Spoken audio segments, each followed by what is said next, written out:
Yun naman talaga yung clear indicator ng ano eh. Tama naman yung sinabi ni Marcos na pumalpak talaga siya. Alam niya talaga na dismayado ang mga tao kasi sinasabi niya maka 12-0 daw siya during the campaign. Yun naman yung statement niya. 12-0 daw yung lahat daw ng bagong Pilipinas na mga senators makakapasok sa Senate. Nasaan na yung 12-0 mo? So, yun naman talaga yung clear indicator ng ano eh. Tama naman yung sinabi ni Marcos na pumalpak talaga siya. No, marami lang nag-comment, Mayor, na medyo nag-align to sa statement mo in our last episode na this is the most inefficient government. So somehow, parang nag-agree din si Bongbong with that statement na he acknowledged it na the people were not happy and they need to improve.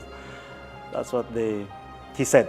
Tagal ko na sinasabi yan. Simula pa lang ng itong nagpa-podcast tayo na masyadong focused sila on the 2028 elections.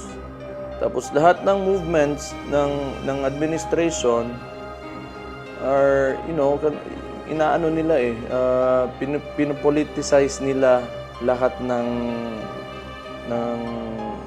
ginagawa nila to solidify their bid for the 2028 elections. Kaya yung functions ng government compromised. 'Di ba? Supposedly, tulad yan, ayuda, may DSWD naman na para mag-distribute, nilagay mo sa mga congressman which are political individuals, 'di ba? So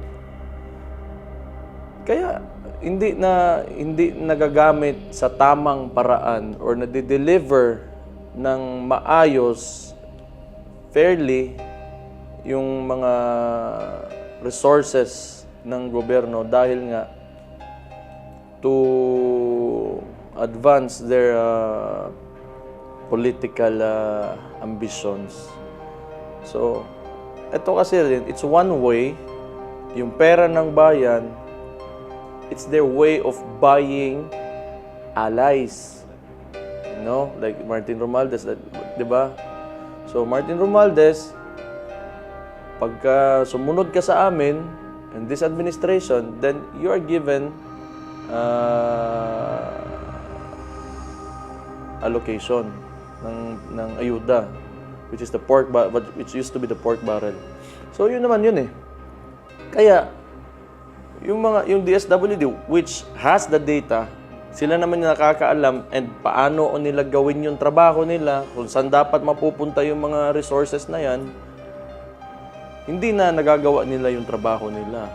So how can that be efficient? Tama naman, Congressman, your only job is to, you know, like, cooperate with this, itong mga agencies na to, na ito yung kailangan namin, then you propose the budget, pag daw, sige, magbigay tayo ng allocation dyan, DSWD for this region, for this district, kasi may kailangan na ganun. Pero ang nangyayari, diretso sa congressman. O, bahala na siya kung paano niya gagamitin. And in fact, Mayor, we've seen and we've heard reports of that during the last campaign na sa distribution ng DSWD, dumarating bigla yung mga politiko at sila na ang nagbibigay sa ayuda instead of the DSWD, as you've said, which has the mandate to do this function. Ano yan eh? Traditional politics. Kahit hindi mo naman pera yan, gagamitin mo na para sabihin na, you know, na sa akin galing to. So, magkakaroon ng utang ng loob. So, the next time around, next elections, dapat ako yung piliin nyo kasi binigyan ko kayo ng ayuda. Kasi dito naman, kunwari, sa Davao, may sunog, may baha. Ang CSWDO, lahat ng mga departments, ide-deploy yan. Kung meron man politiko diyan, they're there just to, you know, like to do an ocular visit, everything is going well, 'di ba? Yung ganun. Kung okay pa ba yung mga nangyayari, tama ba, may kulang ba? Yun lang naman yun. Pero yung pera na yan, nandyan na yan. It's supposed to be allocated already kasi hindi mo naman maiiwasan talaga na may mangyari. Diba? So ngayon, kung ginamit mo sa politika, binigay mo sa mga congressman, inubos mo doon so that you can acquire allies, katulad nung midterm elections, pag may nangyari talagang totoo, like yung recent baha doon sa Manila, saan mo kukunin? Pinamigay mo na lahat eh. So, the next thing that you do is maybe you would realign pera ng mga ibang department doon na naman sa ayuda. So, mawawalan ng pera yung ibang mga institutions like DepEd, yung PhilHealth, isa yan, di ba? Bakit nila kinuha yung pera sa PhilHealth at hindi natin alam talaga kung saan napunta and they're not telling the courts because they keep on moving the oral arguments kung saan nila ginamit yung pera sa PhilHealth. Which, I would speculate talaga na napunta talaga yan sa ayuda.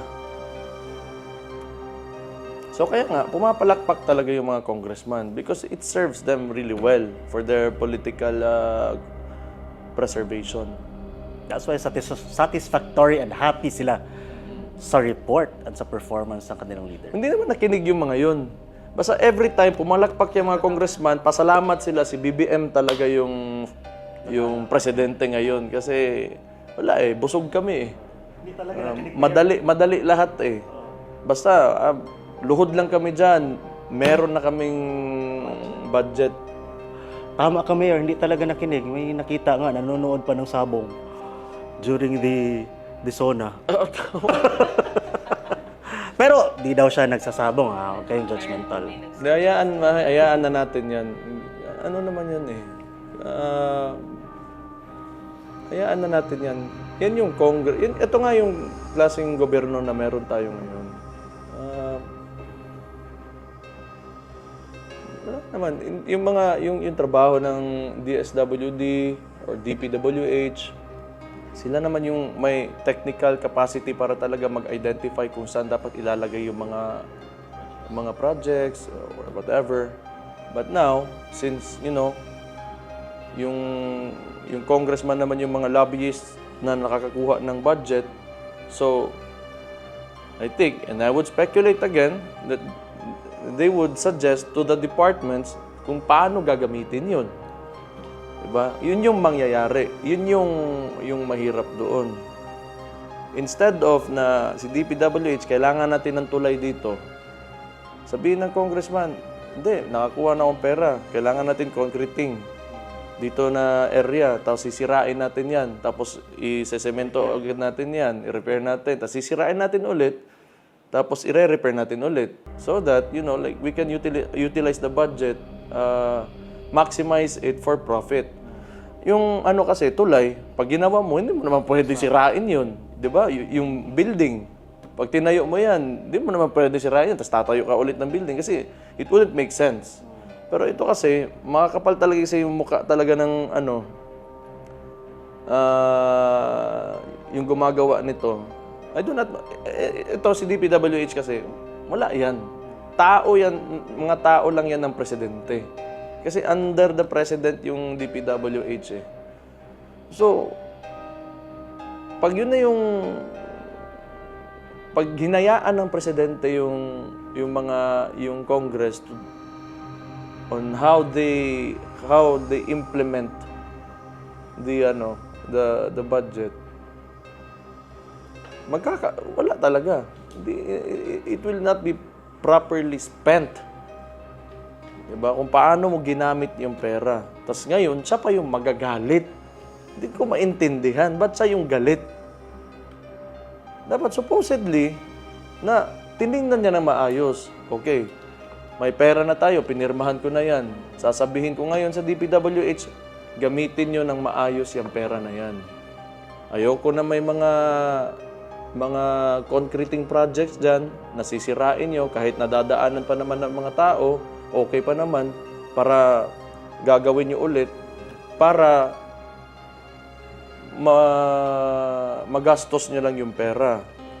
And like